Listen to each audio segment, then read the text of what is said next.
Terima kasih atas waktunya. Kami dari kelompok 1 dengan materi dasar-dasar manajemen karir.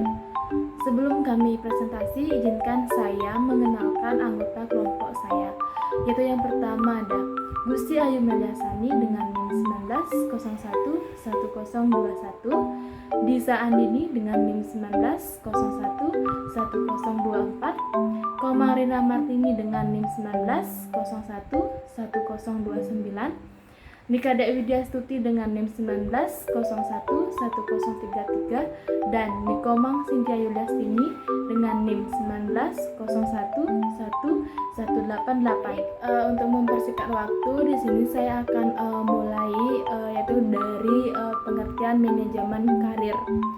Dapat dilihat yaitu ada manajemen dan karir. Manajemen adalah keseluruhan aktivitas yang berkenan dengan melaksanakan pekerjaan organisasi melalui fungsi perencanaan, pengorganisasian, pengarahan, dan pengawasan. Kemudian karir yaitu serangkaian pengalaman kerja seseorang yang mengalami suatu perkembangan.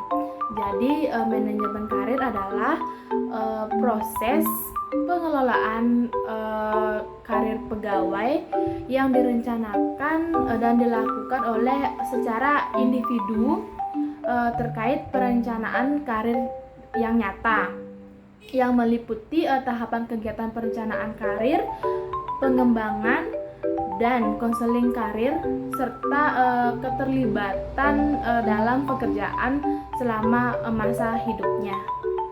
Baik, untuk selanjutnya akan dijelaskan oleh teman saya. Baik, di sini saya akan menyampaikan beberapa tujuan dari manajemen karir, yaitu yang pertama ada untuk mencapai tujuan perusahaan dan karyawan, yang kedua untuk membuktikan kesejahteraan karyawan, yang ketiga untuk membantu karyawan dalam mengidentifikasi passion, yang keempat menjalin hubungan antar karyawan dan company, yang kelima sebagai bentuk responsibility, dan yang keenam yang terakhir untuk memperkuat tujuan perusahaan. Baik, sekian penyampaian dari saya. Terima kasih. Nah, selanjutnya saya akan menjelaskan tentang proses manajemen karir. Yang pertama, ada perencanaan tujuan. Perencanaan tujuan adalah proses mengidentifikasi tujuan akhir karir.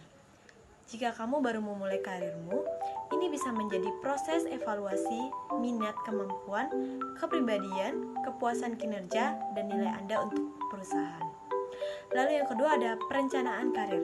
Perencanaan karir artinya rencana konkret yang kamu buat untuk mencapai tujuan akhir sebagai individu maupun karyawan.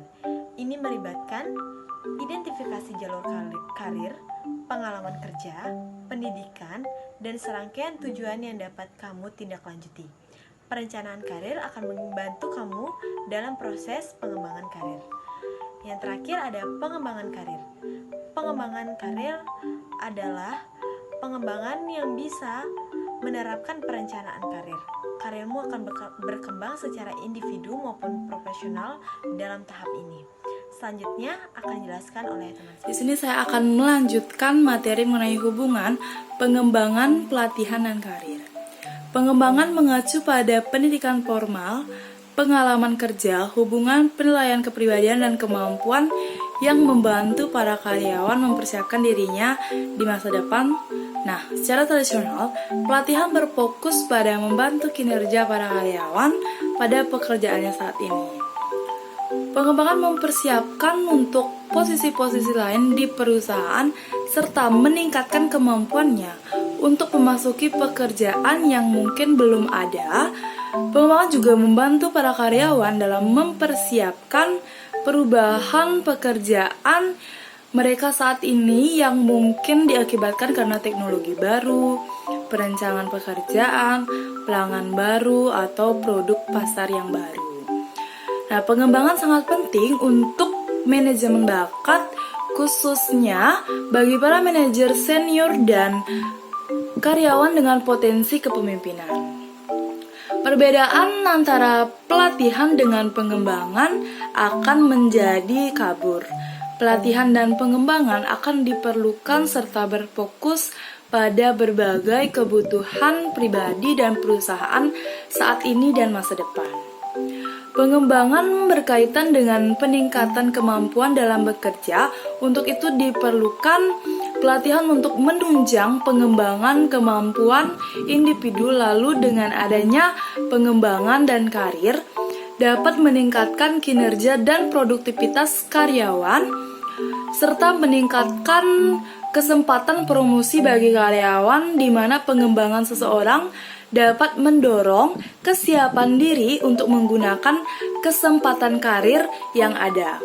Ketika ada pengembangan, maka akan ada pelatihan yang sangat diperlukan sebagai modal seseorang untuk berkarir, karena dengan pelatihan akan memberikan dampak yang sangat besar bagi karyawan, misalnya peningkatan kualitas diri untuk mengetahui layak tidaknya seseorang untuk berkarir dalam suatu perusahaan.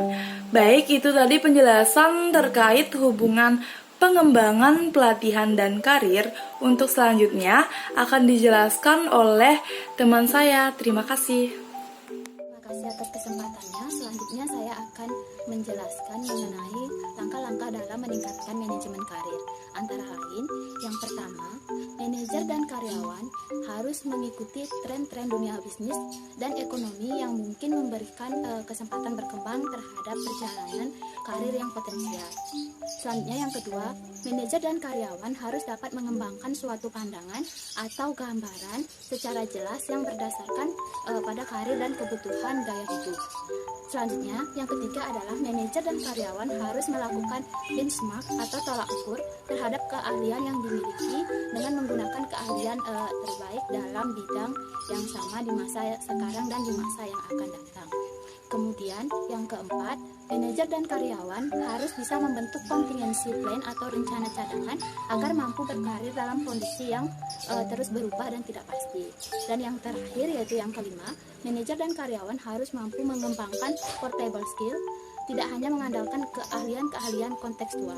Portable skill adalah keahlian yang dapat ditransfer dengan mudah pada lingkungan kerja lain yang berbeda.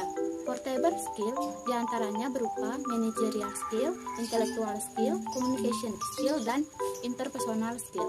Nah, sebaliknya, keahlian konseptual adalah keahlian yang relatif tidak dapat pada lingkungan kerja lain yang berbeda. Baik, sekian materi yang dapat saya sampaikan.